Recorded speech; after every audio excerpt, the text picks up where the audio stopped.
A very good morning to all my 10th class students.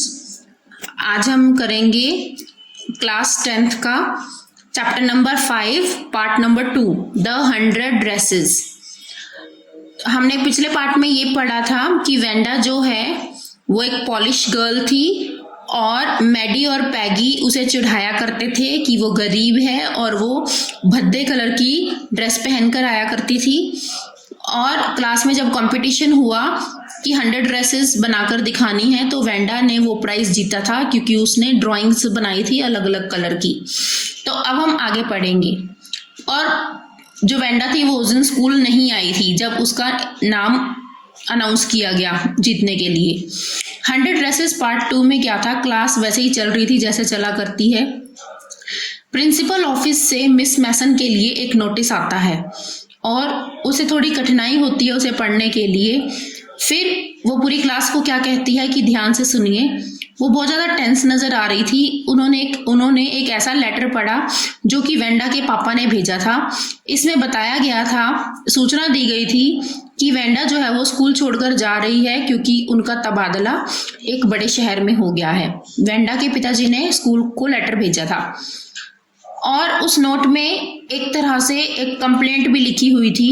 इसमें ये कहा था कि किसी को कोई अधिकार नहीं है कि कोई उसके नाम का मजाक उड़ाए और उसे पॉलेक वगैरह कहे, क्योंकि बहुत सारे फनी नेम होते हैं और बहुत सारे विदेशी लोग होते हैं जो कि बड़े शहर में रहते हैं। तो उन्होंने कहा था कि हम वहाँ जा रहे हैं और वहाँ कोई भी मेरी बच्ची का मजाक नहीं उड़ाएगा उस शहर में।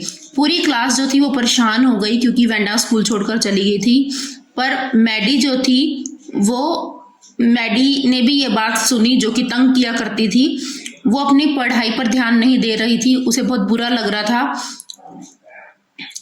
जो कि पैगी ने किया और वो सोचकर परेशान हो रही थी कि इसको कैसे सुधारा जाता है। वो वेंडा को बताना चाहती थी कि वो कभी उसे नुकसान नहीं देना चाहती थी।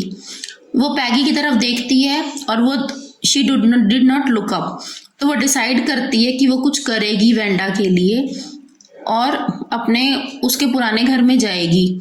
उसने सोचा कि पैगी को भी उसके साथ जाना चाहिए और उसे बताना चाहिए कि वेंडा तुम इनाम जीत गई हो, कॉन्टेस्ट जीत गई हो।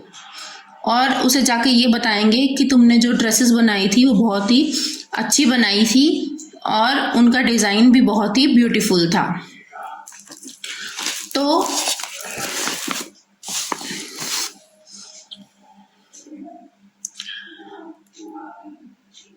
जो स्कूल था वो दोपहर को बंद हो चुका था। मैगी और पैडी ने क्या किया, फटाफट से बॉगिन साइड जाने की तैयारी की। बॉगी साइड वो जगह थी जहाँ पर वेंडा रहा करती थी।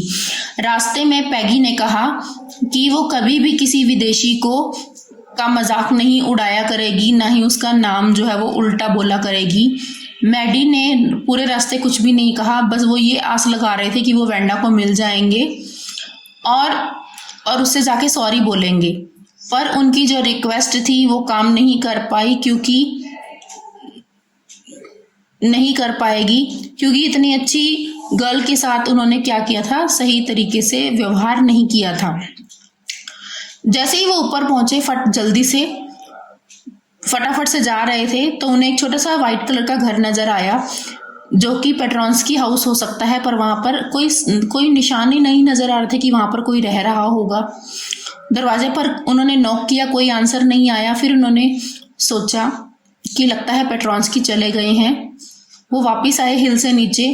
पैगी ने कहा कि वो चले गए हैं, अब कुछ भी नहीं हो सकता। मैडी जो थी वो हैरान थी कि अब कुछ भी नहीं किया जा सकता। उस रात मैडी जो सो नहीं पाई थी, वो सोचती रही वेंडा और उसके छोटे से घर के बारे में जहाँ वो रहती थी।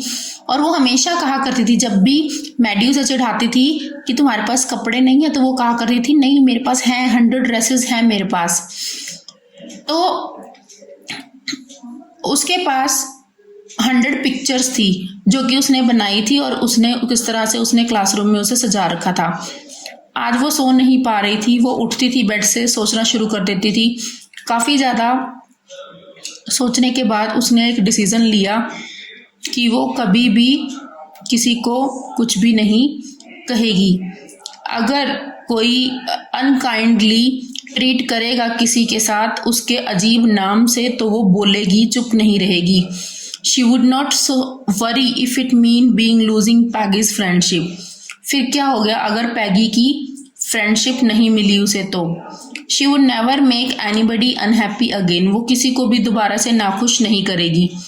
तो बच्चों हम यहाँ पे मैं आपको एक बार फिर से याद करा दूं कि दो सहेलियां थी, मैडी और पैगी। जो पैगी थी वो स्मार्टेस्ट गर्ल थी पूरी क्लास में, पैगी, ओके। और मैडी जो थी वो गरीब घर की थी। वो उसकी पैगी असल में हेल्प किया करती थी मैडी की, इसीलिए वो उसके बुरे कामों में साथ दिया करती थी। उसे डर था कि कहीं उसकी भी फ्रेंडशिप जो है वो टूट ना जाए। तो एक शनिवार क्या हुआ, मैडी और पैगी दोनों क्या कर रहे थे, लेटर दोनों ने लिखी वेंडा को और उसे बताना चाहते थे कि तुम कॉन्टेस्ट जीत गई हो। उन्होंने मेल किया, उसकी ड्राइंग की प्रेजिंग की और बताया कि और पूछ रहे थे उससे कि उसे नई जगह कैसा लग रहा है और वो सॉरी भी मांग रहे थे। उन्होंने बॉगिन साइट मेल किया, दिन बीत गए, हफ्ते बीत गए पर कोई जवाब नहीं आया। पैगी वेंडा को भूलना शुरू कर चुकी थी पर मैडी जो थी वो अभी भी वेंडा के बारे में सोचती रहती थी। क्रिसमस का टाइम आया, पूरी क्लास को सजाया गया क्रिसमस ट्री के साथ। टीचर ने वेंडा का लेटर दिखाया, वेंडा पेट्रोंस्की का, और इसमें नई फीलिंग्स आ गई थी रूम नंबर 13 के लिए जिस कमरे में सब बैठा करते थे। अब जो कुछ उसने लिखा वो गर्ल्स जो थी उसके बारे में लिखा था कि जितनी भी मेरी ड्रेसेस हैं, all those 100 dresses because in her new house she had 100 new one।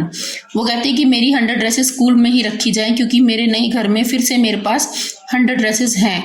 उसने मैरी क्रिसमस कहा सबको। इस तरीके से दोनों लड़कियों हेल्ड देयर ड्राइंग्स केयरफुली, और जो अपनी अपनी ड्राइंग थी वो संभाल कर रखी। पूरे का पूरा जो वातावरण था वो खुशनुमा हो गया क्रिसमस पर। मैडी जो थी वो घर आई पर वो कभी भी वेंडा को दोबारा नहीं देख पाएगी। घर आने के बाद मैडी ने क्या किया, उस जो ड्राइंग दी गई थी अपने घर में जो वॉलपेपर था जहाँ से फटा हुआ था वहाँ पर वो बेडरूम में लगा ली। इस कमरे में बहुत ज़्यादा कलर बिखरे हुए थे, मतलब कि बहुत ही कलरफुल रूम था। मैडी उस ड्राइंग को देख रही थी और सोच रही थी कि वेंडा तो कितनी अच्छी निकली, वो उनके लिए ड्राइंग छोड़ कर गई है। वो उन पिक्चर्स को देख भी रही थी और आंखों में आंसू भी थी। तभी उसने ध्यान से नोटिस किया जो ड्राइंग बनी हुई थी उसका हेड और उसका फेस, ये तो एग्जैक्टली मैडी का चित्र ही था। मतलब वेंडा ने जो चित्र बनाए थे और उन चित्रों में जो लड़कियां थी वो मैडी और पैगी ही थी। और उसने जो ड्राइंग देने के लिए कहा था टीचर को कि ये वाली जो मेरी ड्रेस की ड्राइंग है वो एक मैडी को दी जाए और एक पैगी को। तो अब वो देख रही है ड्रेस को ध्यान से, तो उसे नजर आ रहा है कि ये तो मैं ही हूँ। वेंडा है drawn for her and she ran to Peggy to show her picture. फिर वो पैगी के घर जाती है भागकर दिखाने के लिए। वहां पर भी वेंडा की ड्राइंग वहीं पड़ी होती है। मैडी उसे उठाती है और कहती है देखो ये तो उसने तुम्हें बनाया है, शी मस्ट हैव लाइक्ड अस। इसका मतलब वो तो हमें पसंद करती थी। इन शब्दों को सुनकर मैडी की आंखों से भी आंसू आ गए और दोनों लड़कियों ने ये रियलाइज किया कि वेंडा उन दोनों को बहुत पसंद करती थी, हालांकि वो उसे तंग करती थी फिर भी। तो इस स्टोरी से हमें जो मॉरल मिलता है वो क्या है कि we should never hurt the feelings of other. हमें किसी की फीलिंग्स को हर्ट नहीं करना चाहिए। No one can say what may happens. कोई भी नहीं बता सकता कि अगला आगे क्या होने वाला है। तो बच्चों हमने 100 ड्रेसेस 1 और 100 ड्रेसेस 2 कर चुके हैं। तो मैं आपको इसका आगे का वर्क जो है वो सेंड कर दूंगी। Stay safe, stay at home. Happy Janmashtami to all.